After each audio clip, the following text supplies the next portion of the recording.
दोस्तों, मैं हूं भानु प्रताप और अब आज हम जो पढ़ेंगे वो है लोक प्रशासन के अर्थ के बारे में। लोक प्रशासन का अर्थ क्या होता है? अगर लोक प्रशासन के अर्थ की अगर हम बात करें, लोक प्रशासन अर्थ की बात करें तो लोक प्रशासन में जो प्रशासन शब्द है, प्रशासन शब्द वो संस्कृत के प्रशास्ता से बना है। प्रशास्ता, जो कि वैदिक यज्ञों का सबसे बड़ा पुजारी होता था, मुख्य पुजारी होता था, तो प्रशासन से बना है। और प्रशासन की अगर बात करें तो प्रशासन का मतलब होता है उचित तरीके से शासन करना। उचित तरीके से शासन करना प्रशासन कहलाता है। ये हो गया हिंदी के प्रशासन शब्द का मतलब। लेकिन अगर इसी के हम अगर एडमिनिस्ट्रेशन की अगर बात करें, एडमिनिस्ट्रेशन शब्द की अगर बात करें तो ये जो है लैटिन भाषा के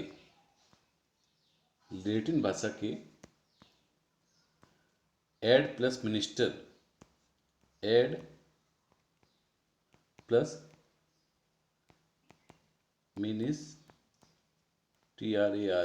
मिनिस्ट्रियर से बना है। एड प्लस मिनिस्ट्रियर से बना है, जिसका अर्थ होता है सेवा करना।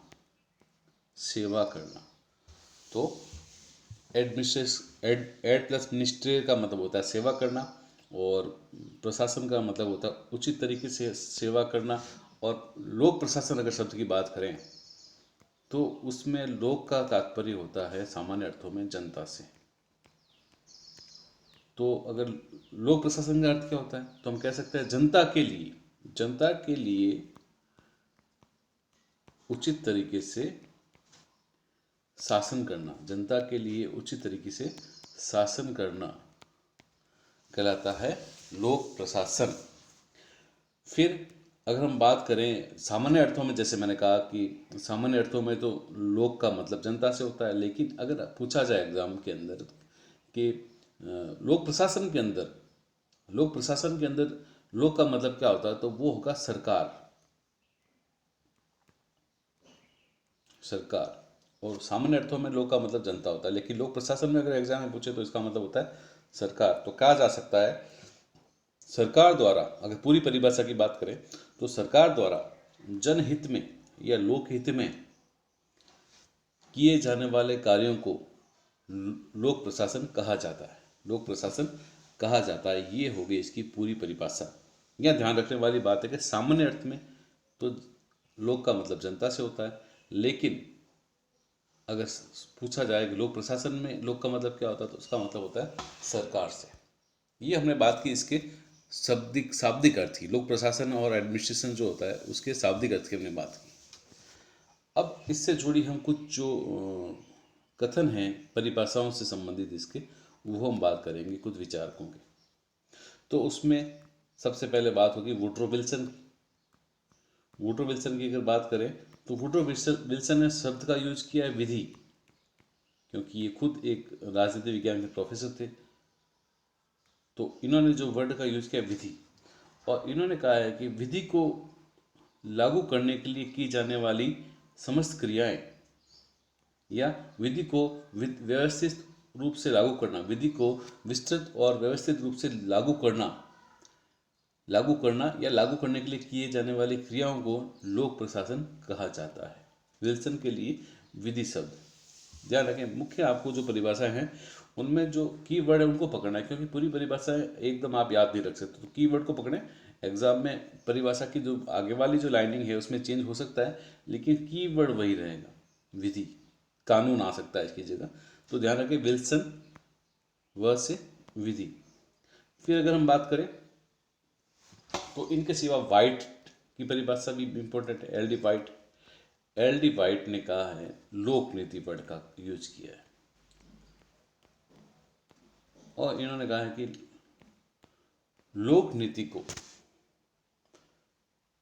लागू करना, या लोक नीति की जगह प्रशासकीय नीति भी आ सकता है, या सार्वजनिक नीति। तो लोक नीति, सार्वजनिक नीति या प्रशासनिक नीति, तीनों वर्ड यूज हो सकते हैं। तो इनको लागू करने के लिए की जाने वाली क्रियाएं, लोक नीति को लागू करने के लिए की जाने वाली क्रियाएं लोक प्रशासन कहलाता है। ठीक है, लोक नीति को लागू करने के लिए की जाने वाली क्रियाओं को लोक प्रशासन कहा जाता है। ये हमने देखा वुडरो विल्सन और वाइट की परिभाषा। इसके सिवा अगर हम बात करेंगे यहाँ पे साइमन की, हर्बर्ट साइमन व्यवहारवादी, जिनकी प्रशासनिक व्यवहार जो है महत्वपूर्ण पुस्तक है, और इनको जो है इसके लिए अर्थशास्त्र का नोबेल भी मिला है साइमन को। साइमन ने क्या कहा? साइमन ने कहा है, साइमन ने कहा है कि केंद्र सरकार, राज्य सरकार और स्थानीय सरकार की प्रशासनिक शाखा द्वारा की जाने वाली क्रियाएं लोक प्रशासन कहलाती है। ठीक है, तो केंद्र सरकार, राज्य सरकार, स्थानीय सरकार की प्रशासनिक शाखा द्वारा की जाने वाली क्रियाओं को ही साइमन ने लोक प्रशासन कहा है। तो इन्होंने जो है लोक प्रशासन की संकुचित अर्थों में लिया है, सिर्फ इन्होंने बात की प्रशासनिक शाखा की बात की है। जबकि हम जान सकते हैं कि कार्यपालिका, व्यवस्थापिका, न्यायपालिका, तीन जो है पिलर होते हैं लोकतंत्र के, लेकिन इन्होंने जो वर्ड यूज किया है वो सिर्फ प्रशासनिक शाखा के कार्य को ही इन्होंने लोक प्रशासन माना है। बाकी जो भी शाखाएं होती हैं उनके कार्यों को इन्होंने लोक प्रशासन नहीं माना है। इन्हीं की तरह के आसपास की एक परिभाषा विलोबी ने दी है। विलोबी ने व्यापक और संकुचित दोनों ही परिभाषाएं दी है। जब व्यापक परिभाषा की बात करते हैं विलोबी की, तो विलोबी जो तीनों ही विलोबी कहते हैं कि कार्यपालिका, व्यवस्थापिका और न्यायपालिका। व्यापक परिभाषा में विलोबी कहते हैं सरकार की कार्यपालिका, व्यवस्थापिका और न्यायपालिका तीनों शाखाओं के द्वारा किए जाने वाले कार्य को लोक प्रशासन कहा जाता है। या दूसरे शब्दों में हम कह सकते हैं कि इन्होंने कहा है कि सरकार के द्वारा किए जाने वाले समस्त कार्यों को लोक प्रशासन कहा जाता है। सरकार द्वारा किए जाने वाले समस्त कार्यों को लोक प्रशासन कहा जाता है। समस्त कार्यों में कार्यपालिका, व्यवस्थापिका और न्यायपालिका तीनों ही आ जाते हैं।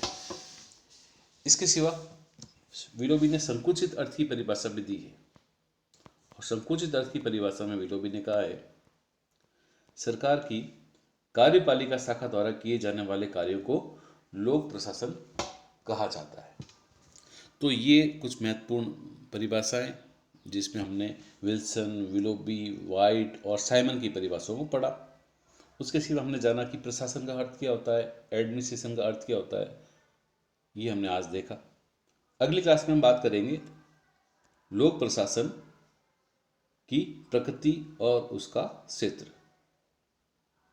तब तक के लिए धन्यवाद।